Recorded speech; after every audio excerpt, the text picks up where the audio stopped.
Bienvenidos de nuevo a nuestro podcast Mujeres en la Literatura.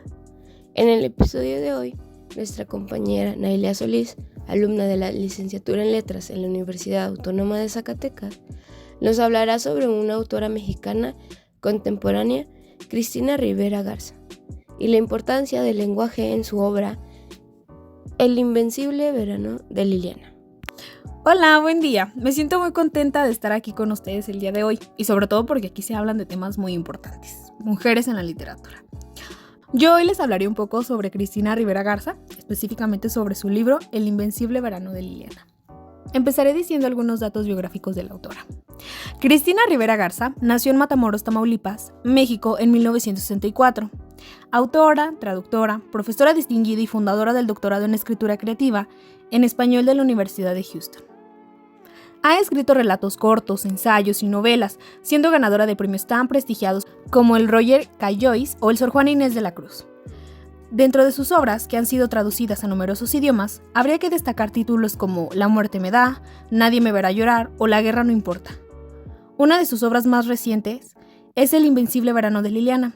En este libro la historia es narrada desde un punto de vista de una víctima de feminicidio, Liliana Rivera Garza, hermana de la escritora. Es una novela que rescata memorias y busca justicia para ellas y para todas. Me gustaría empezar diciendo que leer el libro fue un poco difícil para mí. Hubo momentos en los que tuve que parar porque estaba llorando y no podía seguir. A pesar de eso, me gustó la manera en cómo lo va narrando, porque no es algo cursi. Y de hecho, la propia Rivera Garza ha mencionado en entrevistas que no pretendía hacer algo cursi, pues sabía que a Liliana no le iba a gustar eso. El lenguaje es uno de los elementos que está más presente en la historia. En lo que pude identificar nos menciona cómo es importante, y de hecho creo que esta es una de las razones por las que se pudo elaborar el libro. Lamentablemente, Liliana, como muchas otras mujeres, vivió violencia doméstica, y ante la imposibilidad de poder nombrar lo que sucedía, no tuvo herramientas para hablar y fue silenciada para siempre. Rivera Garza se encontró con cajas en donde su hermana guardaba cartas escritas por ella y también transcribía las cartas que enviaba. Esto resulta importante porque indirectamente está tratando de decir que quiere que alguien la lea. Y qué mejor manera de hacerlo que contándolo desde su propio punto de vista. Cuando yo iba leyendo, sentía como si realmente fuera Liliana la que estaba redactando. El hecho de que las cartas, sus apuntes y todas las pertenencias de Liliana se plasmaran en el libro y que se intentara imitar su letra en el libro, hace que se sienta más personal. Logras empatizar con la historia y tal vez por eso, al leerlo, te cause más impacto.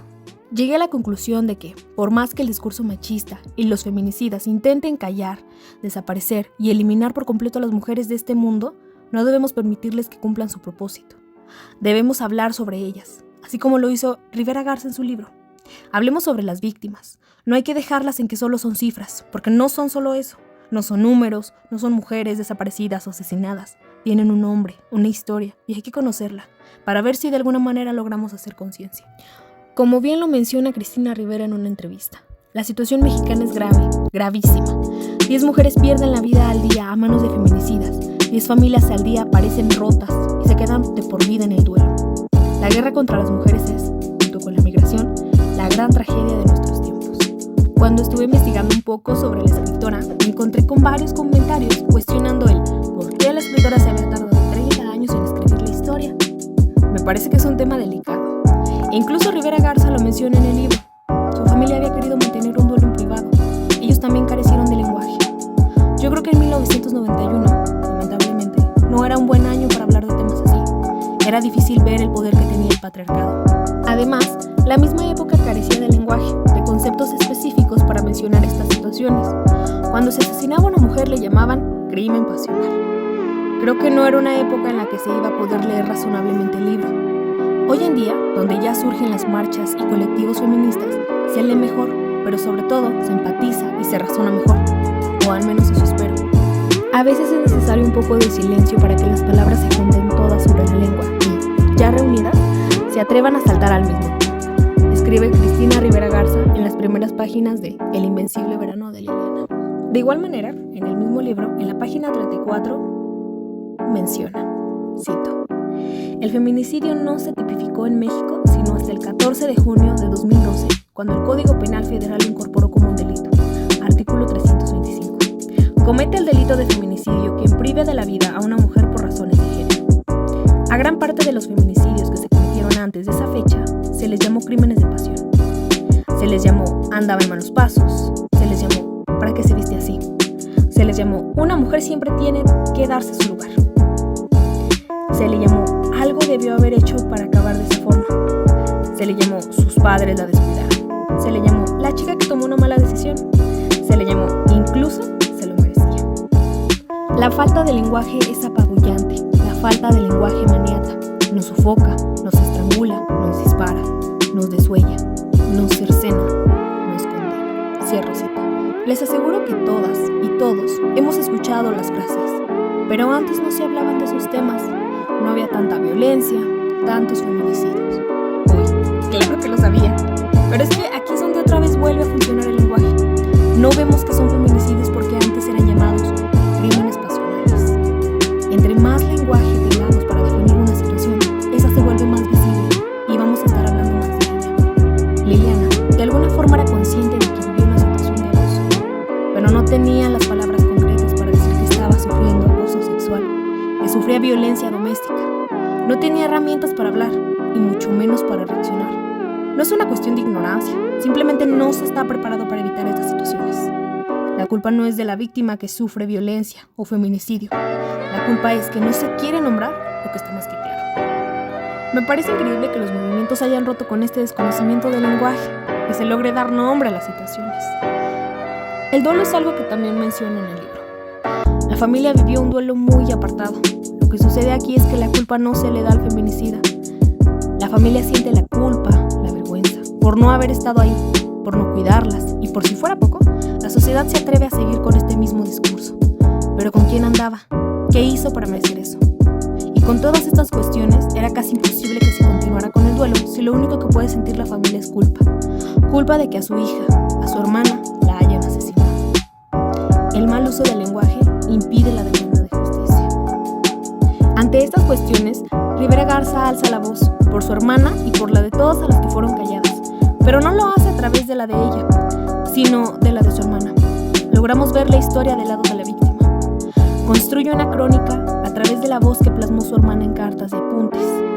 La leyó con cuidado. Tuvo que implementar el lenguaje adecuado para no caer en la revictimización. Desde su perspectiva literaria, la escritora cree que quien escribe una novela debe aventurarse en el contexto en el que se desarrolla la historia. Debe conectarse con el mundo de maneras que le permitan extraer ideas y datos para centrar la obra. Está claro que esas cuestiones se presentan en la obra, sobre todo porque está hablando de una crónica. Las historias contadas por sus conocidos y sus amigos nos hacen conocer más a Liliana, sus anécdotas, todo lo que vivieron con ella. Nos hace que se queden con las y los lectores que la leen. La crónica, más allá de ser un género literario, lo veo como un medio ideal para darle voz a aquellas que no pueden hablar. También creo que esto es importante porque definitivamente no queremos que sigan estas situaciones, pero mientras lo hagan y se siga luchando para eliminarlas, las generaciones futuras se prepararán a través de estos discursos y tal vez así es menos probable que se callen las voces, o al menos intentar que se les llame correctamente. Liliana Rivera Garza no es una mujer de 20 años que fue hallada sin vida en el interior de su domicilio.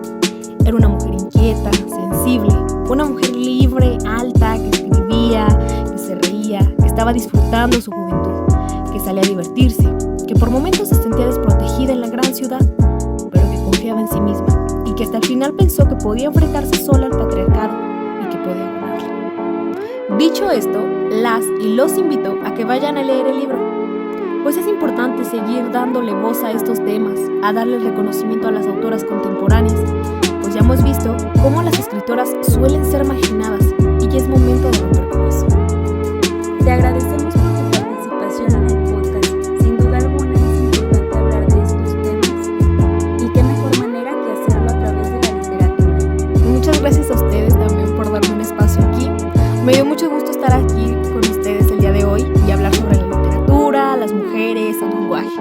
En realidad hay mucho que hablar sobre la autora y el libro. Espero que nos sigan sintonizando en nuestros episodios, en donde cada semana abriremos las puertas para hablar sobre escritoras y seguiremos recomendando sus lecturas.